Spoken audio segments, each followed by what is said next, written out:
ഭാരതമെന്ന് കേട്ടാൽ അഭിമാനപൂരിതമാകണം അന്തരംഗം. കേരളമെന്ന് കേട്ടാലോ തിളയ്ക്കണം ചോര നമുക്ക് ഞരമ്പുകളിൽ.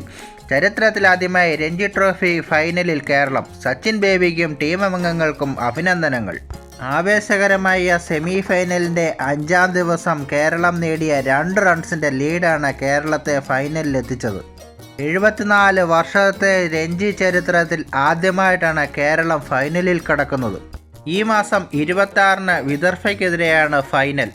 5-ാം ദിവസം 3 വിക്കറ്റ് ബാക്കി നീക്കി വെറും 28 റൺസ് മതിയായിരുന്നു ഗുജറാത്തിന് 1-ാം ഇന്നിംഗ്സ് ലീഡ് നേടാനായിട്ട്. എന്നാൽ വെറും 26 റൺസ് മാത്രമേ ഗുജറാത്തിന് നേടാനായുള്ളൂ. ഷോർട്ട് ലെഗിൽ ഫീൽഡ് ചെയ്തിരുന്ന നിസാറിൻ്റെ ഹെൽമെറ്റിൽ പതിച്ച പന്ത് സച്ചിൻ ബേബിയുടെ കൈകളിൽ എത്തിയതോടെയാണ് കേരളത്തിന് ലീഡ് നേടാനായത്. എല്ലാ മത്സരങ്ങളിലും കേരളത്തെ ഒറ്റയ്ക്ക് ചുമരിലേറ്റിയ 2 താരങ്ങളാണ് നിസാറും അതുപോലെ ജലക് സക്സേനയും.